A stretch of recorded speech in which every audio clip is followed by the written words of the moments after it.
Lilibet's birthday party has been mysterious enough, not to mention the Harkle's very odd timing for her first picture. But there are a few clues that reveal that playing the Netflix game is not gonna be a piece of cake, as you're about to find out.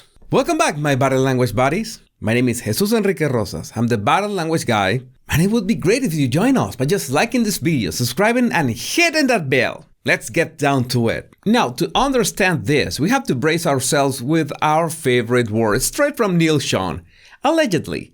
But you can imagine that Netflix is not amused with the fact that the Montecito duo did not get any content from the Jubilee celebrations. I mean, the only reason anyone would like to see their upcoming reality show is because they are ex-royals, right? But they need to validate that connection to royalty every now and then, and the Jubilee celebrations just didn't cut it. Because even the Queen herself managed to block them out completely by just suggesting that any pics would be taken by Buckingham Palace. In other words, not to be used commercially. And by this point, the Harkles must be growing increasingly concerned that they are spending all this money on PR stunts, trying to force the narrative they are people worthy of our attention, but not doing anything remotely valuable.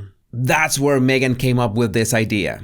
The Harkles could not record any content of public engagements. They were blocked from that, but what about a private birthday party? They would host it at Frogmore Cottage, and since it is not a public engagement of the royal family, then they could record whatever they wanted. Invite the extended royal family, make them come, take some pictures, and voila! You've got fresh royal content for Netflix. But this is the problem with narcissists. They always think that people are going to be head over heels just to spend time with them.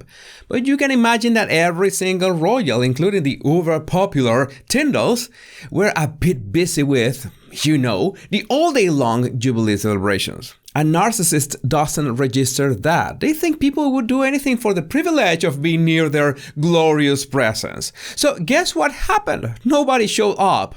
Or at least no royal that would have validated their royal connections. That's why Meghan was even more pissed off and left early the next morning for the US. So, you can imagine that since Lilibet's birthday was a flop and the Montecito screams became Frogmore screams for exactly one day, Harry was not pleased. I would not be surprised if he becomes the metaphorical punching bag on those occasions, and as such, those claims about him wanting an apology for being ignored are not that far-fetched. You can imagine the situation. They're desperate to fulfill their Netflix contract. They are expecting to get something, anything from the Jubilee weekend. They end up empty-handed, and Harry takes the fall because he is the connection to the royal family. Instead of trying to have some common sense and talk to his wife, it is easier for him to put the blame on his own family, demand an apology because they are being ignored. It's like a reverse Will Smith situation, because in this case, Harry is screaming,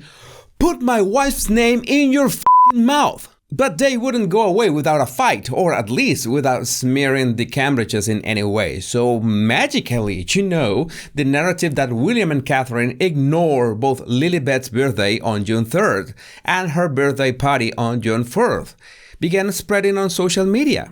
Even though anyone with half a brain already knew that Buckingham Palace had announced that the Cambridges were going to visit Wales on June 3rd. Yeah, you know how so many people are out for blood and trying to make the Cambridges look bad in any way possible.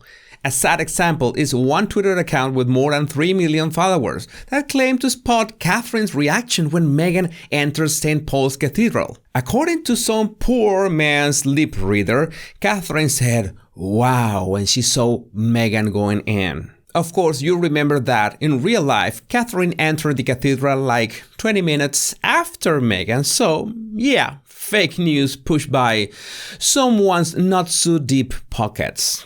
And who doesn't like a good throwback with a healthy dose of nostalgia? Because you surely remember that last royal engagement of Harry and Meghan just before Brexit came to be, when Sophie, the Countess of Wessex, I like how that sounds, gave Nutmeg that farewell stare.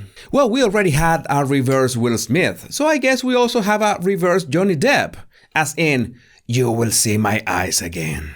And boy, was that prophecy fulfilled at the Jubilee Thanksgiving service, when you can spot the exact moment the Harkles are arriving, of course, late, so everybody would notice them, and force Beatrice and Eugenie to play the conga so they could reach their seats. This is the kind of reactions that help us have a better understanding of how body language works. Because you know that this is not Sophie's baseline facial expression. She's usually joyful and happy with a great smile, so you can guess her feelings towards number 6 wife. Spotting facial emotions is critical to understand people's behavior and their attitudes to you, because you want to know if they are being sincere or maybe don't have the best intentions in mind. And that's why I created my complete guide to facial expressions, a comprehensive manual in PDF format which you can use to decipher every single emotion of the face, progressively from the easiest to the more complex. The usual price is $100, but right now for the next 20 body language buddies to use the link in the description, you will get a 70% discount and get it for just $29 US. So act now, get yours at this special price before they run out and start reading people's faces today. I have to confess that I sometimes feel pity for Harry, especially when I see reports like he came back to the US depressed. And yes, I always stress that he's a grown man and he needs to realize the responsibility that goes with that. And one of the reasons men get depressed in this era is that we fail to set up a purpose so we know how to act. I wouldn't be surprised that Harry has so much noise around him that he just doesn't know how to listen to his inner voice. Because if he were really invested in the Netflix projects, you will see him energized with a driven attitude. Because that's how you know if a man is thriving. We have a clear-cut goal and are fighting every single day to achieve it. If we don't have that, if we haven't decided what to focus on, that's when we get depressed. Well, with the Jubilee's turn of events, I thought that Harry could weaponize his memoirs to have some kind of revenge on his own family. But as opinions on Harry and especially Meghan are increasingly negative, you can imagine that Penguin Random House is increasingly concerned about the possible backlash of Harry publishing memories that could be disproven or smear the publisher's reputation. So they must have a team of people with magnifying glasses scrutinizing every single paragraph and double-checking that whatever he's pretending to put out is, well, not a work of fiction worthy of Oprah. Yes, this is still gossip, but the psychology principle behind this is still sound. The publisher wants to cover its own back. They're not willing to take any wild risk with this investment, and Harry might be getting more and more frustrated with every rejection. That only erodes what's left of his confidence and makes it harder and harder to keep afloat. Speaking of purpose, you know that William has a clearly defined goal and knows very well how to achieve it.